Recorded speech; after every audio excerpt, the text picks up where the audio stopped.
भारत माता की, भारत माता की। नाना पटोलेंनी डिसेंबरीच्या दंगलात या ठिकाणी 5 कोटी रुपये मला अधीन झाली आणि त्याच्यामुळे फक्त करंजेकर नाव होतं.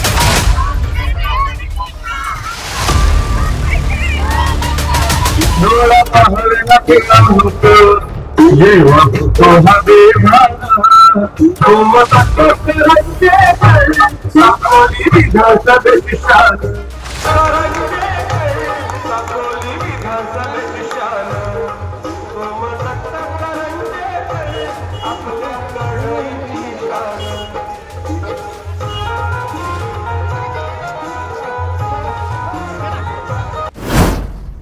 सोमदत्त करंजेकर का चुनाव प्रचार अभियान काफी तेजी के साथ चल रहा है. आज लाखनी के आसपास के गांव में सोमदत्त करंजेकर का पैदल मार्च था. वे हर किसी से हाथ जोड़कर मिल रहे थे, साथ ही बुजुर्गों और महिलाओं के पैर छूकर आशीर्वाद मांग रहे थे. इस अभियान में लोगों का हुजूम उनके साथ चलता दिखा.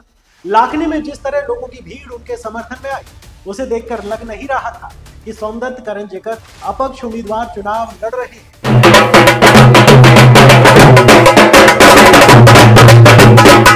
इतना बड़ा काफिला तो अच्छे भले नेता के समर्थन में नहीं बनता है.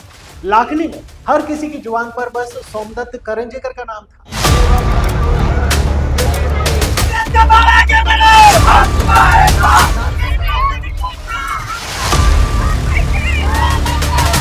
उनका काफिला जैसे जैसे बढ़ता गया, वैसे वैसे लोगों का हुजूम उनके साथ चलता गया. आप तस्वीरों में देख सकते हैं कि कितने लोग उनके काफिले में रहे होंगे. हम एक एक करके तो नहीं दिखा सकते. हाँ, वीडियो को थोड़ा फास्ट फॉरवर्ड करके जरूर दिखा सकते हैं कि काफिला कितना बड़ा रहा होगा.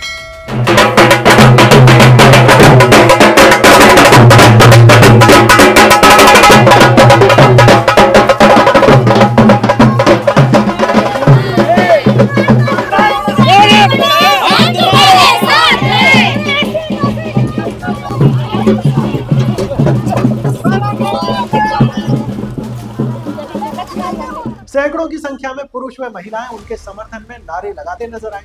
वहीं कुछ लोगों का कहना था कि इतना जन समर्थन देखकर नाना पटोले के होश उड़ गए होंगे. बता दें कि सोमदत्त करंजेकर के समर्थन में भाजपा के कार्यकर्ता और पदाधिकारी भी काफी संख्या में मौजूद थे, जबकि कई कार्यकर्ता और पदाधिकारियों को भाजपा ने निष्कासित कर दिया.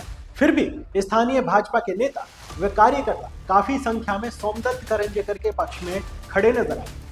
बता दें कि सोमदत्त करंजेकर बेहद ही शालीन और शांत स्वभाव के नेता हैं. यही वजह है कि सोमदत्त करंजेकर साकोली विधानसभा में लोगों की पहली पसंद बनते जा रहे हैं.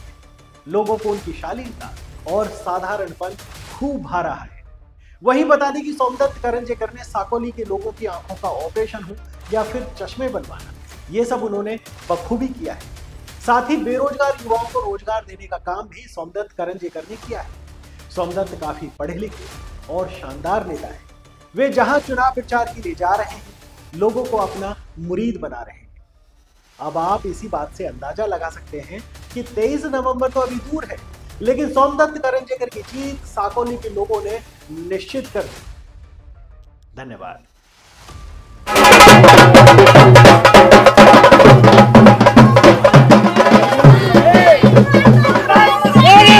भारत माता की, भारत माता की.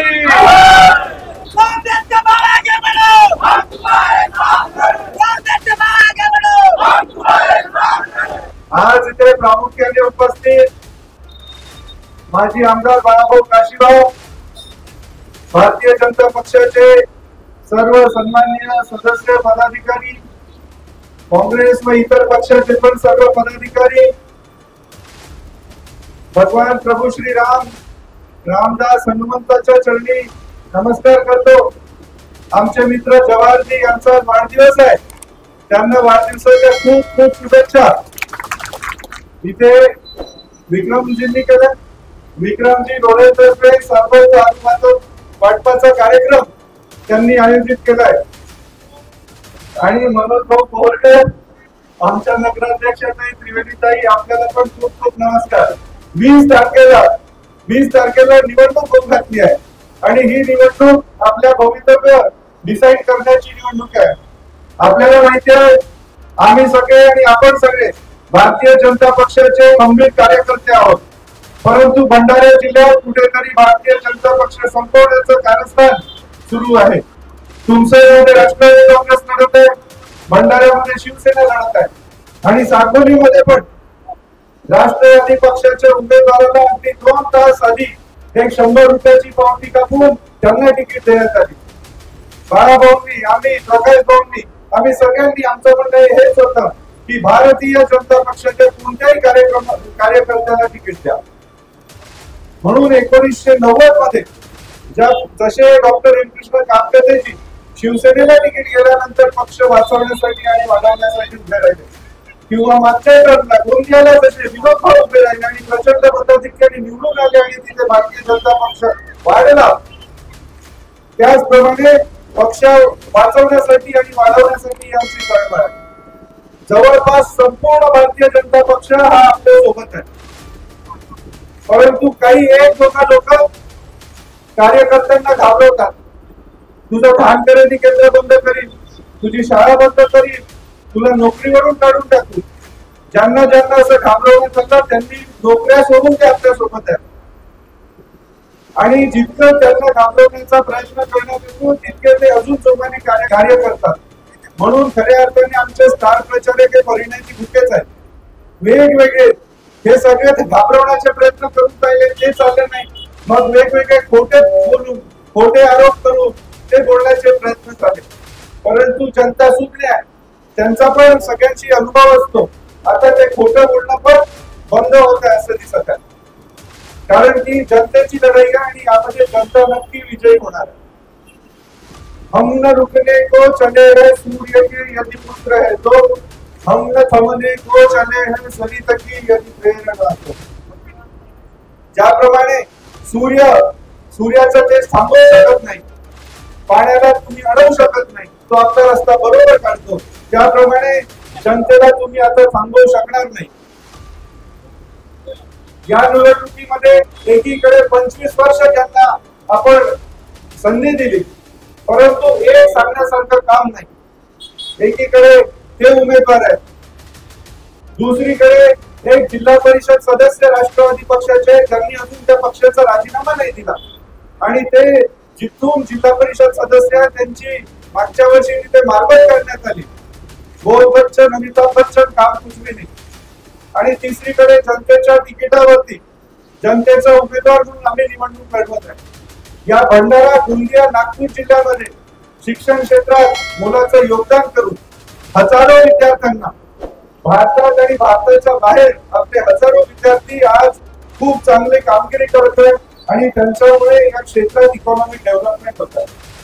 शैक्षणिक क्षेत्र असो, आरोग्य क्षेत्र असो, मग ते निशुल्क चष्म्याचे कॅम्प असो, दाताचे कॅम्प असो, कलेसेमी असो, किंवा सांस्कृतिक उत्थानाकरिता भजन स्पर्धा, गणेशोत्सव स्पर्धा यासारखे कार्यक्रम असो, युवकांसाठी क्रिकेट, कबड्डी, पट, नाटक, दंडार असो, आपल्या सगळ्यांचे ऋणानुबंध एकमेकांशी मनाने जुळले आहेत. मी दरवर्षी 4 महारोजगार मेळावे घेतो. 800 ते 1000 युवकांना इथल्या नोकरी लावण्याचं काम त्या रोजगार मेळाव्यातून होतं. काल मोरगावला आम्ही गेलो होतो, तिथे एक सज्जन भेटले. त्यांनी माझा हात पकडून बोलले की माझा मुलगा तुमच्या कॉलेजमध्ये शिकला आणि आता त्याला पुण्यात 45,000ची तुम्ही जो रोजगार मेळावा घेतला त्यात पर मंथ तशी नोकरी लागली. मला आनंद झाला, पण तो 100% नव्हता. कारण ते आई वडील मुलांना शिकवून मोठं करतात, त्यांना आपल्या पायावर उभं राहण्याला इथून बाहेरच जावं लागते. ही परिस्थिती काही ठीक नाही. इथे मोठे रोजगार यावे. एकीकडे जयंत कटककर साहेबांनी तेव्हा अशोक लेलँडचे ही फॅक्टरी आणली. 12 शॉप तिथे सुरू होणार होते, खरोखर 4च सुरू झाले आणि आता फक्त 1 शॉप सुरू आहे. गडेगाव, आपलं राजेगाव MIDC चा पाहिजे तसा विकास नाही झाला. इकडे मुंडीपार आणि बामणीमध्ये भेल आणला, भेलची भेलपुरी झाली. आपलं नॅशनल हायवे 6 वरचं हे गाव अतिशय उत्कृष्ट ठिकाणी आहे. इकडे 100 किलोमीटर पश्चिमेकडे 5 स्टार बुटीकोई MIDC, निहार, हिंगणा MIDC, उजवीकडे 100 किलोमीटर वरती तुमचा धूर, भिलाई, रायपूर, यासारखं प्रगत इंडस्ट्रियल एरिया आहे, परंतु राजकीय उदासीनतेमुळे आपल्याला हे दिवस पाहावे लागत आहे. गोड्या पाण्याचे मासे आपला हा तलावांचा जिल्हा आहे. या आपल्या गोड्या पाण्याच्या माशांना गल्फ कंट्री मध्ये फार डिमांड आहे आणि म्यानमारमधून आपण ते एक्सपोर्ट करू शकतो. परंतु फक्त मतांसाठी लोकांचा उपयोग करून घेणे. 20 तारखेला होऊ घातलेल्या साकोली विधानसभेच्या निवडणुकीच्या अनुषंगाने भारतीय जनता पक्षाचे खऱ्या भारतीय जनता पक्षाचे आमचे अपक्ष उमेदवार डॉक्टर सोमदत्तजी करंजेकर या ठिकाणी उपस्थित सर्व ज्यांच्यापर्यंत माझा आवाज जातोय असे सर्व माझे वडीलधारी मंडळी यांच्या चरणी नतमस्तक होतो. या ठिकाणी माझे युवा मित्र आहेत, या सगळ्या मित्रांना नमस्कार करतो आणि या ठिकाणी उपस्थित असलेल्या माझ्या आई बहिणींना नमस्कार करतो. येणारी 20 तारीख हे ठरवणार आहे की हे साकोली विधानसभेचा विकासाचा रथ जो 2019 साली थापला होता, जो तुम्ही मतदानाच्या रूपात मतदान रूपी आशीर्वादामध्ये 2014 ला चालू केला होता, तो रथ 19 ला कुठेतरी थांबला आहे आणि हा थांबलेला विकासाचा रथ समोर वाढवण्यासाठी, समोर गतिमान करण्यासाठी येणारी 20 तारीख ठरवणार आहे की हा विकासाचा रथ गतिमान होणार आहे की नाही. या ठिकाणी 2014 ला तुम्ही मला मतदान रूपी आशीर्वाद दिले आणि आशीर्वाद देत असताना या ठिकाणी एका अर्थाने तुम्ही विकासाला निवडून दिलं आणि विकासाला निवडून देत असताना या ठिकाणी हा जो रस्ता ज्याच्यावर तुम्ही सगळेजण उभे आहे, हा देखील रस्ता आम्ही आमच्या काळात तयार केला होता, नॅशनल हायवे सारखा तयार केला. एका अर्थाने या ठिकाणी या लाखनीच्या नगर परिषद मध्ये विविध याच्या माध्यमातून विविध फंड पैसे उपलब्ध करून दिले, विकास निधी दिला आणि विकास निधी देत असताना या ठिकाणी कुठेतरी लाखनीचा चेहरा मेरा बुजवायचा आम्ही प्रयत्न केला. पण तुम्हाला आठवत असेल की 2019 ते 24 या काळात जर बघितलं तर फार कमी या ठिकाणी विकास निधी आला आणि त्यामुळे आपल्याला आता ठरवायचंय, समोरच्या काळात ठरवायचंय की आपल्याला विकासासोबत जायचंय की भकासासोबत राहायचं. आता काही लोक, मी सुरुवातीलाच म्हटलं की खऱ्या भारतीय जनता पार्टीचे उमेदवार सोमदत्तजी करंजकर, मी का खऱ्या भारतीय जनता पार्टी म्हणतो त्याचं कारण देखील सांगतो. आम्हाला वडिलांप्रमाणे असलेले तेवढे बुजुर्ग लोक ते आता माझ्यावर आरोप करतात की बाळा काशीवारने करंजेकर साहेबांकडनं 2 कोटी रुपये घेतले आणि स्वतःला विकलं. नाना पटोलेंनी पिठेगरीच्या जंगलात या ठिकाणी 5 कोटी रुपये मला डील झाली आणि त्याच्यामुळे सोमदत्त करंजेकरला उभं. अशा प्रकारची बदनामी करतात. मी तुम्हाला या ठिकाणी अधिकारवाणीने सांगतो, 5 वर्ष जिल्हा परिषद सदस्य होतो, 5 वर्ष तुमच्या भागाचा आमदार म्हणून काम केलं. मला एक उदाहरण दाखवा, एक उदाहरण ज्याचे काम केले, सगळ्यांना मदत केली आणि मदत करत असताना मला एक उदाहरण द्या, एक की बाळा काशीवारनी कोणाला कुठल्याही आर्थिक पैशाची मागणी केली का आणि किंवा चहा वाजला का, चहा पिऊन मला 5 म्हणून म्हटलं का. ज्या लोकांनी मला प्रेमाने दिला तोच फक्त चहा मी पिला.